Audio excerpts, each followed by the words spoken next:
Hello, I am in Paris right now. It's 11:40 p.m. and I'm going to keep this really short because I'm really tired, but a lot has happened since the last post in Rabat. I mentioned before that I was going to Casablanca, and a couple of my friends and I went to Casablanca. We saw some interesting sights, including Rick's Cafe, which my friend Elizabeth was really excited about. And we also saw the mosque. It was very beautiful and was bright that day, so we really got to appreciate the colors, the details, and the architecture. However, we weren't able to go inside the mosque, but I think the people that were guarding the mosque thought that I was Muslim because they were going to let me go. They were going to let me go inside. Um, and then they asked if I was Muslim, and I said no. But that was okay. I think a lot of people mistake me for being Moroccan, which was funny. And let's see what else happened. The next day we went to Fez, which is really known for Medinas, and we did a lot of walking through the Medinas. Lots of really cool things to buy, including spices, food, vegetables, fruits, um, along with shoes and lots of really pretty scarves. I bought some scarves myself, and lots of arts and crafts. It's really known for crafts, so there was a lot of that there. Um, we did run into trouble one day where we left the hostel without really knowing which direction we were supposed to go in, and we had the appearance of being lost. And I think in Rabat, in Fez, Casablanca, you really stand out as tourists because you speak a different language, but also there were people with light skin in our group, so we're immediately labeled as tourists. And so a lot of people will go up to you, try talking to you, bother you, want or try to make you buy whatever they're selling. So it can be kind of a hassle. So we left the hostel without knowing where we were supposed to go, and um, I think someone approached us, some man approached us and said, "Oh, I'll help you find the direction where you're supposed to go." And so he kind of led us on for I think 15 minutes. We thought he was going to take us to this one place, but he ended up giving us his own little personal tour of Fez, which was not really appreciated considering he led us into a shop and didn't let us leave the shop without having paying him. So that wasn't fun, but I think the rest of the weekend in Fez was quite fun. We met up with some people that were gone the whole week. The hostel was also really nice. So overall, I think it was a great experience. When we got back from Fez the next day, we went to the Faraha, which is a small rural village in the Wuzan region, and it was a neat experience. It was very scenic. There was no cities, lights around, so at night it was beautiful. Lots of green pastures and animals, and the people were very friendly.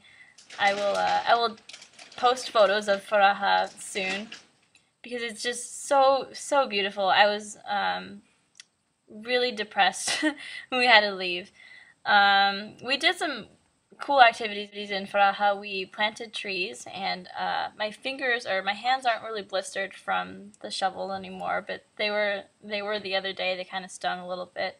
It was fun. We also what else did we do there? We had a party with the villagers, which was which is really cool. We gathered around, had couscous and vegetables and chicken. And then after we had a little dance party with the villagers, which was really fun. A lot of us were really silly and goofy. We didn't, the music was very foreign to us, so we just had fun with it.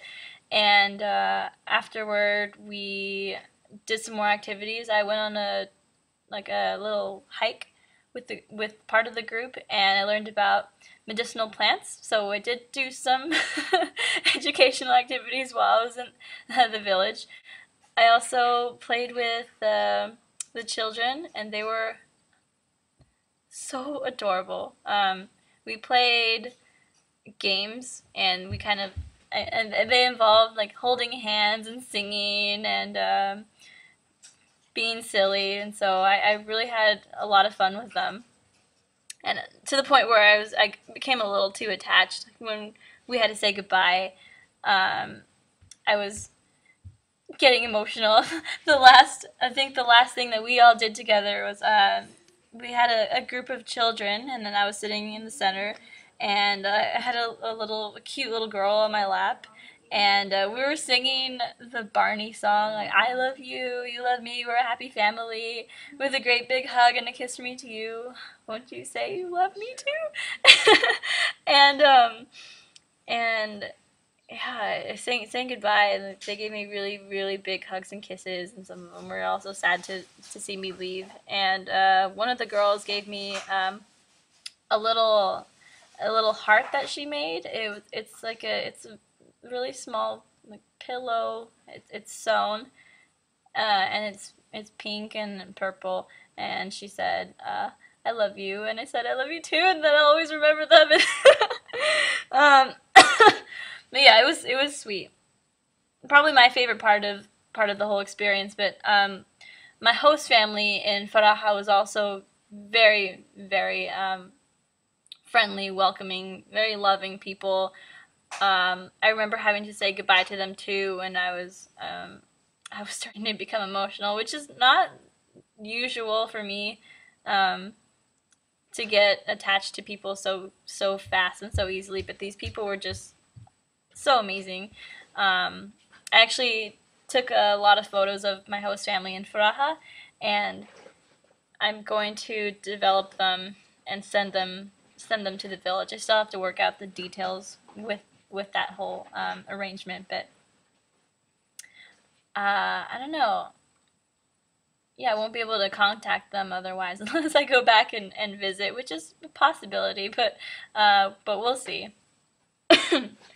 um, so after leaving Faraha, we went back to Rabat for a night, um, and we left Faraha the next or we left Rabat the next morning, and we had a flight to Paris, which then connected to Geneva, but several of my friends and I decided to just stay in Paris and take a train back to Geneva on Sunday. So we have a full weekend in Paris, and I'm here right now. um, we so after we left the hostel, we arrived, or we went to the metro, and we arrived to this place, and we couldn't really see the Eiffel Tower from where we got out of the metro, so we were a little, I don't know, disoriented. We were kind of just looking around and trying to look for the Eiffel Tower because it's pretty tall, and we figured we'd be able to see it, but we couldn't. So we were walking around, and finally we just walked down this one street, and we just turned to the left.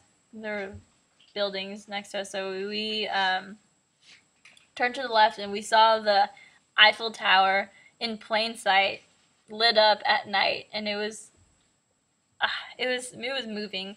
Um, it was just such a beautiful sight, and I um, really appreciated it.